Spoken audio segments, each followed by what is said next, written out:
Olá pessoal, eu sou o professor Rodrigo e hoje estamos aqui para mais uma aula de matemática. Espero que todos estejam bem aí. E hoje nós falaremos sobre os números, como eles surgiram, de onde vieram. Se vocês perceberem, atualmente a matemática está ligada ao nosso dia a dia em diversas situações, né? Em diversas situações ela está presente. Para vocês acordarem, existia um horário definido, ou seja, tinha um número lá representando o horário, né, para vocês acordarem e estarem hoje aqui, nesta aula.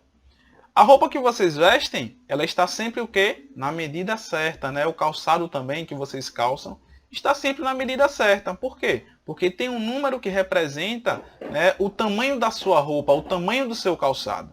A sua altura também tem um número que representa ela. Ou seja, a matemática está no nosso dia a dia em diversas situações. E os números? Como foi que eles surgiram? De onde foi que eles vieram?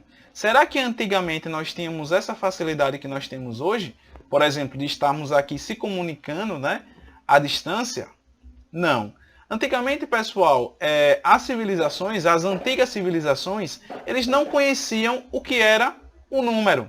Mas cada uma tinha a sua forma de fazer representações numéricas, como também medidas. Aí vocês poderiam me perguntar, mas professor, então eles não sabiam fazer contagem, eles não sabiam contar? Sabiam, mas cada um na sua forma.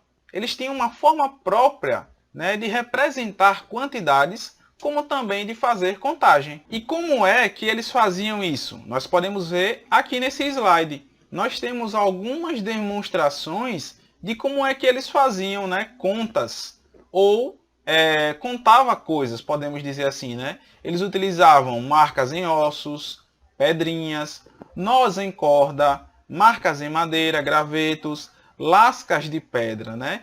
Eles usavam todos esses objetos para fazer suas contagens. Eles não conheciam o que era número, mas saber contar eles sabiam, e cada um fazia a sua contagem, né, com sua própria forma. Eu costumo até contar uma historinha de um pastor que criava ovelhas, mas eles não sabiam que era um número. Ele não sabia o que era número, mas ele tinha uma forma própria de contar. E veja, o que é que ele fazia? Todas as tardes eles saíam, né, para passear com as suas ovelhas. E aí, o que é que ele fazia para ter um controle da quantidade de ovelhas que saía para passear com ele, né, e as ovelhas que retornavam? O que é que ele fazia? Para cada ovelha que saía do pasto, ele pegava uma pedrinha e colocava dentro do saquinho, né? Aí saíam, iam passear. Na volta, o que é que ele fazia para saber se todas as ovelhas tinham voltado, né, para o pasto? Cada ovelha que entrava no pasto, ele pegava uma pedrinha do saco e jogava fora. Até porque, pessoal, se na ida, para cada ovelha que saiu, ele colocava uma pedrinha no saco, então, a partir do momento que saíram todas as ovelhas, ele sabia que aquelas ovelhas que saíram, né, estavam todas representadas em quantidade de acordo com as pedrinhas que ele tinha dentro do saco, né? Então, na volta, para cada uma que entrava, ele jogava uma pedrinha fora. Ou seja, se no final, né, quando todas entrassem, tivesse sobrado alguma pedrinha lá na sacolinha, então ele sabia que alguma tinha se perdido no caminho, né? Agora, se nenhuma pedra sobrasse, então isso significava o quê? Que todas as ovelhas tinham entrado, né, no pasto. Então veja, ele sabia o que era um número? Ele não sabia o que era número, mas ele tinha sua forma própria de contar, né? E veja que uma das formas que ele utilizava está aqui no nosso slide, que era exatamente as pedrinhas. E então, pessoal, com os avanços que foram acontecendo, né, nesse tempo, surgiu a necessidade de utilizar símbolos para representar quantidades. E a partir disso foi que surgiu o sistema de numeração. E o primeiro que nós veremos aqui será o sistema de numeração egípcio. Como vocês podem ver aqui no quadro, nós temos o sistema de numeração egípcio. E o que é um sistema de numeração? É só um modo de representar números. E aqui vocês podem ver na tabelinha, né, que o número 1 ele é representado por um tracinho vertical, que ele chamava aí de bastão. O número 10 é representado como se fosse por um U deitado. O número 100 é representado, né, como se fosse ali a metade de um coração. O número 1000 é como se fosse uma flor. O número 10.000 é também algum objeto ali vertical, que na verdade ele até sinaliza, né, como sendo o dedo indicador. O número 100.000 é como se fosse um peixe ou uma ave. Ali está mais parecendo com um passarinho, né? E o número ali, 1 milhão, é uma pessoa, né? Está sendo representado por uma pessoa, como se ela tivesse assim, com os braços, né? Para cima, meia sentada, né?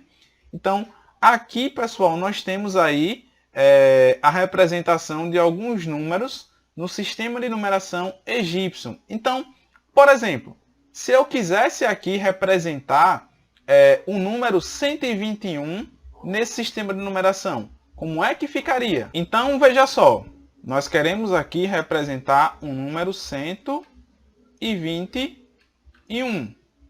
Se vocês perceberem, aqui no 121, nós temos o quê? Nós temos o 100, nós temos o 10 duas vezes e nós temos o número 1.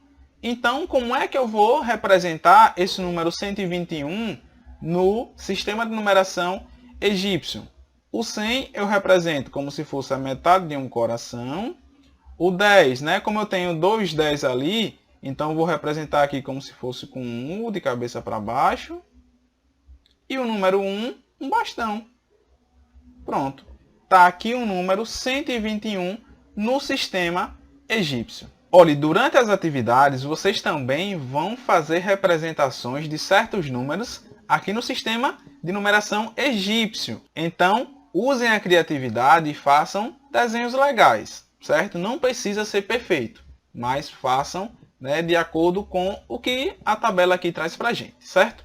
Agora vamos para mais um sistema de numeração. E aqui, pessoal, nós temos o sistema de numeração romano. E ele está de acordo com o que vem aqui na nossa tabelinha. Percebam que o número 1 a gente representa por um tracinho. O número 5 nós representamos pela letra V. O número 10 pela letra X. 50 letra L. 100 letra C. 500 letra D. 1000 letra M. Agora, na segunda linha nós temos ali o número 1 com um tracinho. O 2 já são dois tracinhos, né? O 3, três tracinhos. Aí vamos lá. 10. Letra X, 20, 2x, 30, 3x. Depois vocês têm ali o 100, que é a letra C, como nós vimos. O 200 são o quê? Duas letras C. 300, três letras C. O 1000 representando ali, né, sendo representado pela letra M. 2000 por 2M. 3000 por 3M. Aí preste bem atenção na terceira linha. Por exemplo, o número 6. Como é que eu posso formar 6? O 6 eu posso formar pelo número 5 com o número 1, né? 5 mais 1. É por isso que a gente representa por um V e um I. Por quê? Porque 5 mais 1 é igual a 6, certo? O 7 segue o mesmo raciocínio. 7, V com dois tracinhos. Por quê? Porque 5 mais 2 dá 7. O 8, V com três tracinhos. Por quê? Porque 5 mais 3 dá 8. Beleza? Aí nós temos ali o número 15. 15 eu posso representar, como nós temos ali, pela letra X e a letra V. Por quê? Porque a letra X representa 10, a letra V representa 5. 10 mais 5, 15. Vocês têm ali também o número 151. E ele está sendo representado pelas letras C, L, I. Por quê? Porque C de 100, L de 50 e de 1. 100 mais 50, 150, com mais 1, 151. Aí preste bem atenção aqui a quarta linha, porque nós temos essa outra representação que não envolve soma, e sim subtração. Por exemplo, o número 4, 9, 40 e 90, nós temos que dar uma atenção maior, porque nós temos que representar eles de uma forma diferente. Por exemplo, o número 4, eu represento pela letra IV. Por quê? Porque, veja, o I ele representa o número 1, o V ele representa o número 5. Porém, eu coloco primeiro o I e depois o V, porque eu penso como sendo o quê? V menos I, ou seja, 5 menos 1 que dá 4. A mesma coisa, o 9. 9 é o quê? 10 menos 1. Por isso que eu coloco ix, ou seja, 10 menos 1, certo? O 40. Como é que eu posso representar o 40? 50 menos 10. Não é assim? É por isso que nós colocamos o quê? Primeiro o x e depois o L. E nós temos ali também o 90. Como é que eu posso representar o 90? 100 menos 10. Então, por isso que eu coloco o quê? Primeiro o x e depois o C do 100. Beleza? Então, prestem muita atenção a esses números assim. 4, 9, 40, 90 e assim sucessivamente. Nós temos essa seguinte representação aí. E abaixo vocês têm, né, outros números. O 10, que é o x, o 20, que são 2x, o 30, 3x, né? Aí nós temos ali o 40, como eu falei para vocês, XL, porque é como se fosse 50 menos 10, né? Nós temos o 50, que é o L, o 60, que é o LX, ou seja, 50 mais 10, né? Que dá 60. O 70, 50 mais 20, né?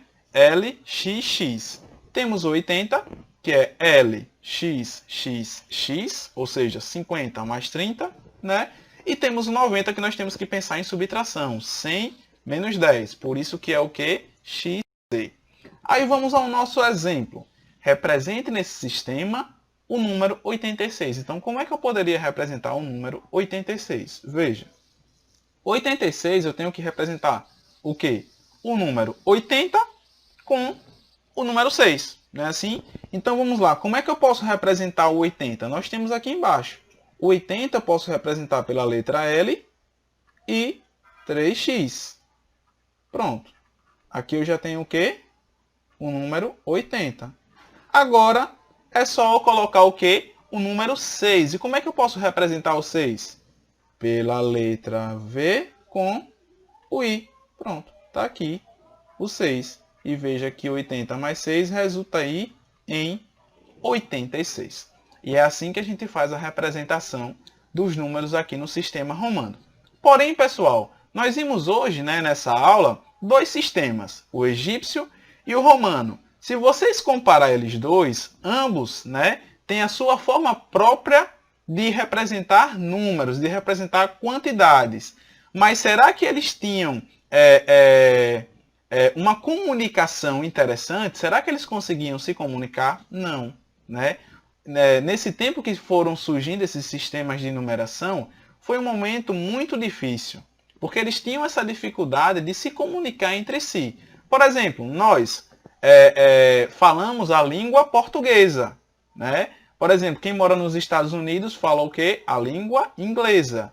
Então, para eu me comunicar com eles, ou eles têm que entender a minha língua, ou eu tenho que entender a língua deles, né? Se cada um falar a sua língua sem né, não conseguir entender a língua do outro, será difícil essa comunicação.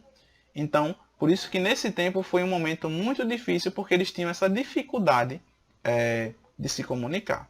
A aula de hoje finaliza por aqui. Desejo a vocês bons estudos e nos vemos na próxima aula. Não esqueçam de fazer as atividades que eu vou propor aí no grupo para vocês.